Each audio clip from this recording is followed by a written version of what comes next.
سلامونه هم پښتون خبرونو سره زم رشنا ضمیر او زم شاسین جان د ټول ناول وړاندې کو د نن ورځې مهم خبرونه.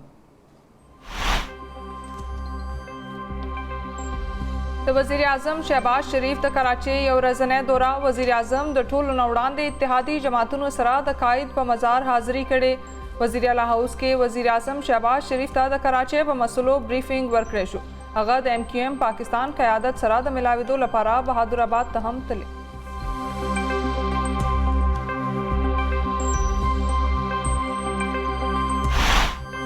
د وزیر اعظم شهباز شریف منی لانډرینګ کیس کې د حاضرۍ نه د معافی درخواست منظور. د لاهور احتساب عدالت کې د منی لانډرینګ کیس سماعت شوی. وزیر اعظم شهباز شریف او حمزه شهباز عدالت کې نه دي پیش شوي.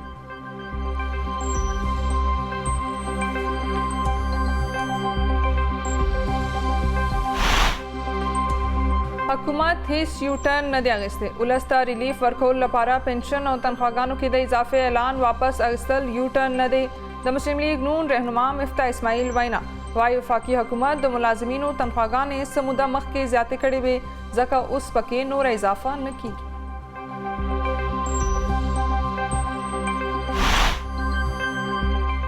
د یو ډېر لوی سازش لاندې حکومت مسلط کړی شوی دی. د خپل ازادۍ او جمهوریت حفاظت قام کوي. ټول به یو ځای تحریک چلو چې ملک کې په سمدستي توګه الیکشن وکړي شي. د پخواني وزیر اعظم عمران خان وینا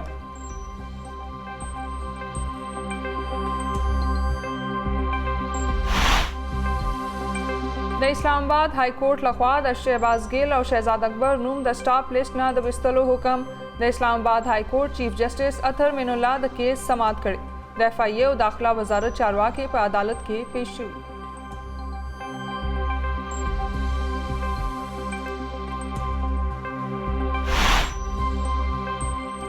د پاکستان تحریک انصاف لخوا د جلسو آغاز د نن نه کیږي. تحریک انصاف بنن پېښور کې د سیاسي طاقت مظاهره کوي. جلسې ته به پخواني وزیر اعظم عمران خان خطاب هم کوي. تحریک انصاف به په 14 اپریل کراچۍ او 23 اپریل لاهور کې هم جلسې کوي.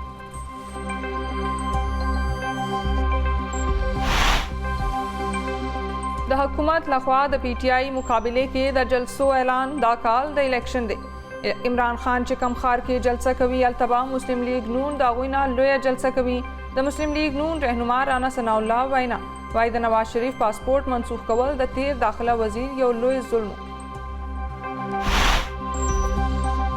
د آرمی چیف جنرال قمر جاوید باجوا په مشرۍ کې د فارمیشن کمانډرز کانفرنس د کانفرنس دوران د نېشنل سکیورټي په چیلنجونو بریفینګ ورکړی شوی. فورم د ادارې او سوسایټي ترمنځ تقسیم پیدا کول نوټس اخیسته. د پاک فوج مشر وایي پاک فوج د خپلو ذمہوارونو ښه خبر دی. پاک فوج به هر قسم حالاتو کې د پاکستان دفاع کوي.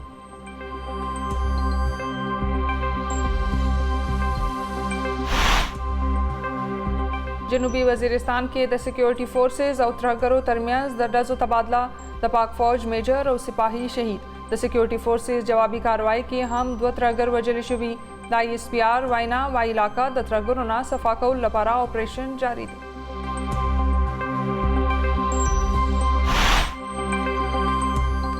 امریکایي صدر جو بایدن په یوکرین روسي حملې نسل کشي ګرځول. روسي صدر د یوکرین ولس ختمولو کوشش کوي. د امریکایي صدر جو بایدن وینا روس صدر وايي روس به په خپل اپریشن جاری ساتي.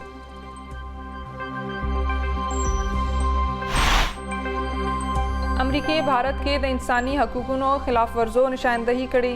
امریکا د بھارتی اهلکارو انساني حقوقو خلاف ورزو نگرانی کوي. د امریکایي خارجه وزیر انټونی بلنکن وینا د امریکای نمائنده الهان عمر هم بھارت کې د انساني حقوقو په خلاف ورزو تنقید کړي. او د ملک شمالي علاقو کې د باران پیشنګویي تیر شپه د خیبر پختونخوا سرخار پېښور مردان او صوابۍ کې هم باران شوی. د باران ورېدو سره د ګرمۍ په شدت کې کمی او موسم خوشګوار شوی. نن زیات نه زیات درجه حرارت سبي کې 40 ډیګري سنټیګریډ ریکارډ کړی شوی دی. مهم خبرونه تاسو کتل. تفصیلي خبرونه سره راځو د دې وړې شاندامۍ نه پس.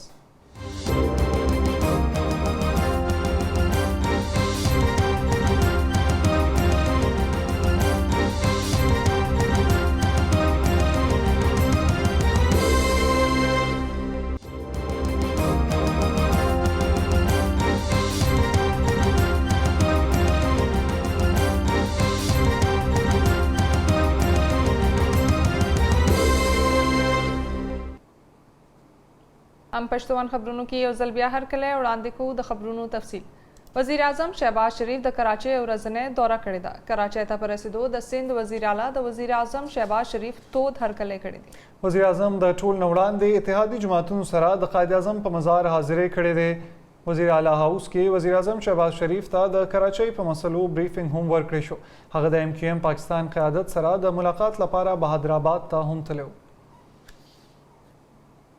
वज़ीर आज़म शहबाज शरीफ द वफाकी काबिने जुड़ौल लपारा मशवरे जारी साथली और हुकूमत ता निज़दे ज़रिएवाई किदेशी दा कार नन मुकम्मल शी द गुलपोरस द वज़ीर आज़म पर हैस सोके संभालो रुस्तो शहबाज शरीफ द पखवानी अपोजिशन गुंदुनो मशरान सरा पर जुदा जुदा मुलाकातों के द काबिने पर जोड़वलो मशवरे करे द ज़रिए तरमखा शहबाज शरीफ वाड़ी आगा टोल जमातुना द काबिने बरखशी चिता इमरान खान पर अदम एतमाद के लास यो कड़ो दासी रिपोर्टूना शता चे गणे पीपल्स पार्टी और मुतहदा कौमी मूवमेंट MQM काबीना के शामिल दिल नगवाड़ी वे लिखेगी चे PPP द नवे इंतखाबात और हिमायत कवी वेले इलेक्शन कमीशन वाइद अक्टूबर नवड़ान दे इंतखाबात कबूलता तैयार न दे द सरकारी ज़रिए तरमखा शहबाज शरीफ व काबीना के द मखकीने अपोजिशन डलो शामिल लपारा कोशिशों न जारी वसाती इम्कान दे चे MQM मशरान सरा बिया मुलाकात की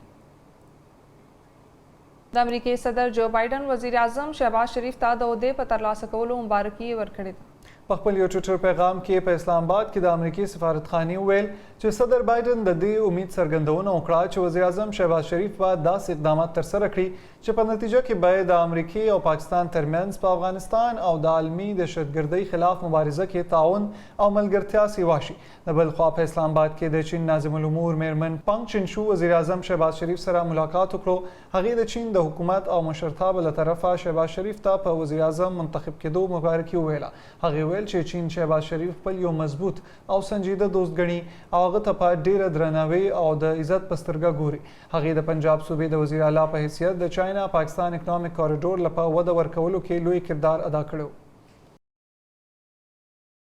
वज़ीर आज़म शहबाज शरीफ द मुस्लिम लीग नून मिशर नवाज शरीफ ता पासपोर्ट जारी कवलो ऐलान करे दे सीनियर खबर आलान सरा पर खबरों के वज़ीर आज़म शहबाज शरीफ हुए नवाज शरीफ ता पासपोर्ट जारी की गई अगर पाकिस्तानी थे और ग्रीन पासपोर्ट है हक दे वज़ीर आज़म द नवाज शरीफ सरा द खजाने पखवानी वफाकी वज़ीर और सेनेटर इसहाक डार तहाम द पासपोर्टों जारी कवलो हिदायत जारी करे दी इस्लामाबाद हाईकोर्ट द शहबाज गिल और शहजाद अकबर नमूना द स्टाफ लिस्ट न लरी कवलो और दुई द न हिरासत कवलो हुक्म करी दे द Islamabad high court chief justice Athar Minallah द PTI मशरान और शहबाज गिल और शहजाद अकबर द स्टाफ लिस्ट के शामिल होलो पर जद दरख्वास्त समात करी थी FIA और दाखिला वजारत चारवा की अदालत के हाजिर शुरू द FIA चारवा को अदालत तोवेल शुदा अप्रैल पा अतमा डी इमिग्रेशन ता यो खत तलाश शुरू द गैर मामूली हालात अमला द दुई नमूना स्टॉप लिस्ट के शामिल कृषि वली द शहजाद अकबर और शहबाज गिल खिलाफ तहकीकात रवान दी बदवी द इख्तियारात सखा तजावुज़ और द आमदन नज़ियात असासी जुड़वलो पाड़ा तहकीकात की गई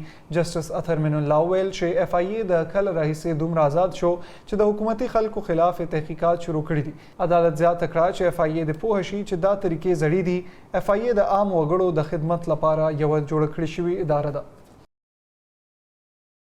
द पाकिस्तान तहरीक इंसाफ रहनुमा शहबाज गिल वही दी कानूनी तरीका मुकम्मल दूना बगैर जमुन नमूना पर स्टॉप लिस्ट के अचवल शुरू मीडिया सर द खबर पवक द शहबाज गिल वेनावा चमुंग चा सरहम इंतकामी कार्रवाई नदा चे और हर यो जुमा देख पल बयानी और उलस तवरशीन पतबा वर्तौ लगी आप अगर ये समझते हैं कि पाकिस्तान तहरीक इंसाफ के वर्कर या मेरी ज़ात की अगर आप स्पेसिफिकली बात करें या शहजाद अकबर साहब की कि आप हमें जो हम काम कर रहे हैं उससे रोक सकते हैं तो ये नहीं ना पहले कभी कोई रुका है जो डिटरमेंट वर्कर होता है किसी भी पार्टी का ना हमने रुकना है मैं जितनी देर भी हुकूमत में रहा इस बात की पूरी कोशिश की कि कभी किसी शख्स के बारे में अगर किसी ने मशवरा भी दिया कहीं पे इंतकामी कार्रवाई का तो उस चीज़ को वहीं स्टॉप किया बयानिए का अंदाज़ हर एक का अपना अपना मेरा अपना है दूसरे का अपना है आपको मेरे बयानिए से प्रॉब्लम है तो वापस अपना बयानिया लेके आइए मेरे खिलाफ ये वाले होचे हथकंडे ना करें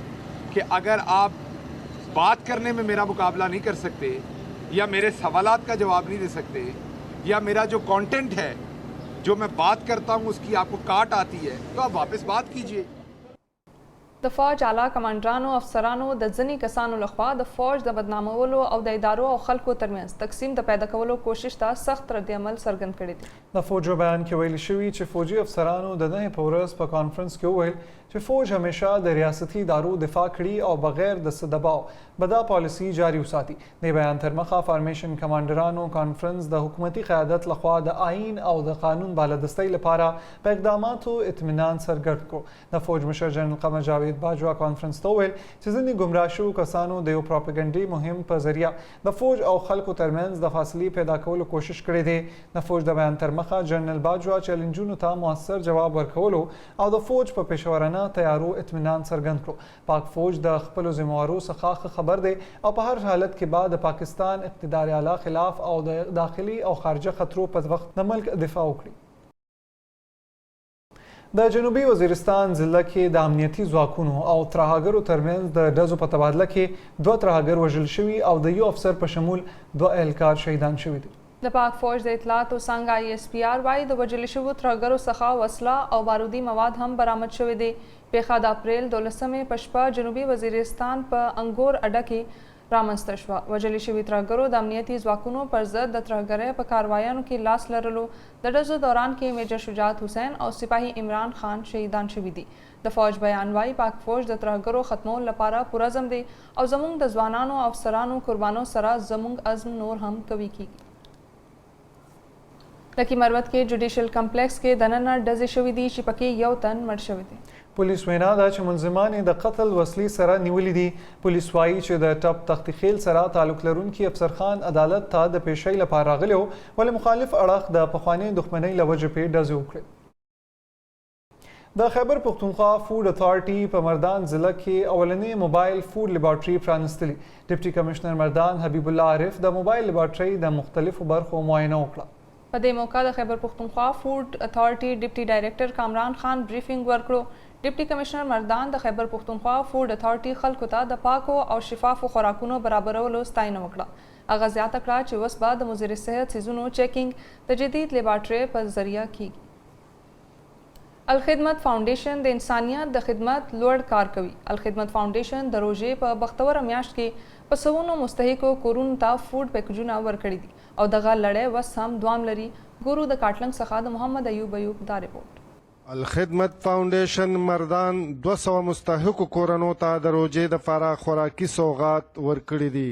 په دغه اړه اقرا سکول اینډ کالج کاټلنګ روډ مردان کې د یوې زړه پورې دستورې تابع شوې وه. د الخدمت فاونډیشن ضلعي صدر تاج ملوک، جنرال سیکرټري ارشد اقبال، سید ندیم شاه، سهیل خان او نور ګڼ شمېر مشرانو په خپله وینا کې وویل چې الخدمت فاونډیشن مردان د انسانیت د خدمت په اړه چمتو روان دی. د دې نه وړاندې 300 کورنو ته خوراکي سامان رسولی دی. په دویمه مرحله کې 200 کورنو رمضان فوډ پیکج حاصل کړو. هغوی زیاته کړه چې الخدمت د خپل باور په بنیاد یادولی شي او د باور دغه مهم سند د الخدمت رضاکارو ته حوصله ورکوي.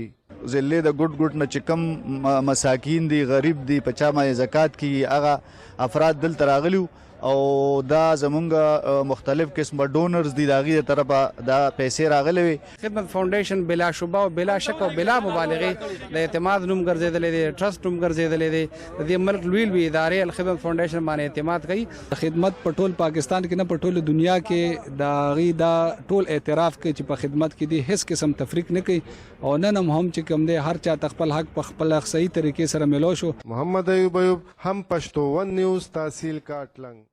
په عبدالعلي خان پوهنتون کې د زده کوونکو د 2 ډلو ترمنځ په جګړه کې د انصاف سټوډنټ فیډریشن 15 زده کوونکي سخت ژوبل شوي او مردان میډیکل کمپلیکس روغتون ته لیږلي شوي دي. د پولیسو ریپورت تر مخه په عبدالولي خان د پښتون سټوډنټ فیډریشن او انصاف سټوډنټ فیډریشن د 2 طالب علمانو ترمنځ هغه وخت جګړه وشوه کله چې د پښتون سټوډنټ فیډریشن غړو د ISF غړو ته وویل چې د حکومت ختمېدو وروسته د PTI ټوپیانې په سر نه اچوي. دواړو طالب علمانو تنظیمونو وخل ټکول وکړل چې په نتیجه کې د انصاف سټوډنټ فیډریشن 15 تنه زخمیان شوي دي. زخمیان مردان میډیکل کمپلیکس ته رسولي شوي دي. بلخوا پولیس د 14 نامزد او 100 نامعلومه ملزمانو پر ضد مقدمه درج کړې ده او تحقیقات یې شروع کړي. افغانستان کې د پاکستان سفیر منصور خان وايي افغانان کولی شي چې ایجنټانو ته د ورتلو بغیر په خپله پاکستاني ویزو لپاره اپلای وکړي. پاکستانی سفیر دا خبره د هم پښتون نیوز یې پوښتنې په جواب کې وکړه چې ځینې افغانان شکایت کوي ایجنټان ترې د پاکستاني ویزو لپاره په سونه ډالر اخلي. منصور خان ویل کابل کې پاکستاني سفارت د ویزو درخواستونه ګوري او د ایجنټانو هیڅ رول پکې نشته، نو افغانان د ایجنټانو ته بالکل هم رجوع نه کړي. هغه ویل د ویزو درخواستونه ډېر په صفا توګه او د پاکستاني حکومت د پالیسۍ مطابق کتل کېږي. افغانان د ایجنټانو بغیر په خپله د پاکستان رجسټریشن ادارې نادرا په ویب سایټ ویزو لپاره درخواست ورکولی شي. سفیر منصور خان ویل پاکستاني سفارت نادرا سره په مشترکه توګه د افغانانو د ویزو تصدیق کول لپاره یو آنلاین لینک متعارف کړی دی. اوس افغانان کولی شي چې دوی ته جاري شو ویزو آنلاین تصدیق وکړي چې پاکستان ته په ورتلو مشکلاتو څخه بچ پاتې شي. افغانستان کې د طالبانو اسلامي امارت حکومت وایي فوجي عدالتونو ګڼ شمېر داسې کسانو ته سزاګانې ورکړي چې د اسلامي امارت په نوم یې په خلکو تشدد او جرمونه کول. د طالبانو ترجمان ذبیح الله مجاهد د شروع په ورځ په یو بیان کې ویل فوجي عدالت د هغو کسانو د مقدمو تحقیقات او فیصلې کوي چې ځان ته د اسلامي امارت غړي وایي او بیا جرمونه ترسره کوي. مجاهد ویل په هیواد کې د اسلامي امارت د چارواکو د نوم څخه د ناوړه ګټه اخیستو د مخنیوي په ترڅ کې مجرمینو ته د فوجي عدالت لخوا مختلف سزاګانې ورکړې شوې دي. مجاهد ویل ځینې نورو کسانو ته هم عدالت سزاګانې ورکړي چې په مختلفو جرمونو کې لاس لرلو. د عدالت لخوا 7 تنه اغواکار، 1 تن قاتل، 1 تن جالکار، 1 تن غل او یو شمیر نور کسان په قید او ورته مختلف سزاګانې ورکړې شوې دي. د امریکای ښار بروکلین په سب وی سټیشن د ډزو په یو پیښه کې لږ تر لږه 20 کسان زخمیان شوي او د پیښې ځای څخه ځینې چاودونکي آلات هم ترلاسه شوي دي. رپورټونو تر مخه حمله کوونکي په نارنجي جامو کې او ماسک یې اغوستی و. حمله کوونکي سټیشن ته ننوتو او د ډزو مخکې په سټیشن کې یو ډبې وغورځوو چې د لوګي له امله یې خلکو منډې شروع کړې. د ګډوډۍ وروستو حملاور ډزې وکړې او 20 کسان یې زخمیان کړل. د نیویارک پولیسو د ډزو اطلاعات ترلاسه کېدو وروستو د سیمې محاصره وکړه. پولیسو د تحقیقاتو وروستو د مشتبه تن شناخت او تصویرونه جاري کړي دي او د ملزم اطلاعات ورکولو واله د $50,000 انعام هم اعلان شوی دی. د امریکای صدر جو بایدن په روس الزام لګولی چې په یوکرین کې په انساني وژنه کې اخته دی. د امریکای په لوړ ریاست کې په یو تقریب کې د خبرو په وخت هغه ویل چې داسې شواهد لیدل کیږي چې روسیان په یوکرین کې ډیر ظلمونه کوي. جو بایدن ویل چې د روس صدر ولادیمیر پوتین یو مطلق العنان عامل دی. د یوکرین صدر ولادیمیر زيلنسکي د صدر بایدن د بیان خیر مقدم وکړو او ویل چې دا د یو رښتونی لیډر رښتونی الفاظ دي. په خپل وار د روس صدر ولادیمیر پوتین ویلي دي چې د یوکرین سره خبرې د سقوط سره مخامخ شوې دي ولې چې یوکرین په روس د جنگي جرایمو د ارتکاب د دروغو الزام لګولې دي. بل اړخته د یوکرین په جنوبي بندري ښار میریوپول باندې د روسي فوج حمله جاری ده. د ښار د 13 شپږو هفتو نه د روس فوج په محاصره کې دي. نښې نښانې ښایي چې روسي فوج به ډیر زر دا ښار په خپله قبضه کې واخلي. هم پښتون خبرونو کې اوس وخت شوی د یو وړې شان دم.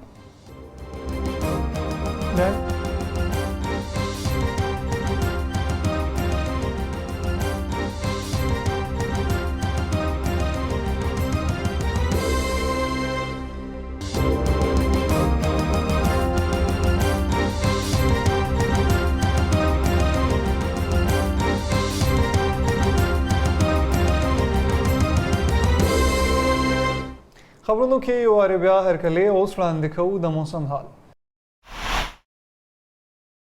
د ملک شمالي علاقو کې د باران پیشنګویي شوې ده.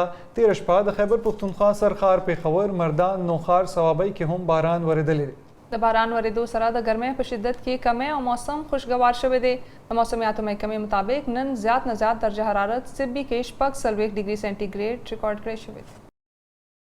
د موسم حال سره هم پښتون خبرونه پای ته رسي. د نور تازه خبرونو لپاره تاسو موږ د سوشل میډیا ټویټر یوټیوب انسټاګرام باندې کتئ شئ. د لوی الله پامان.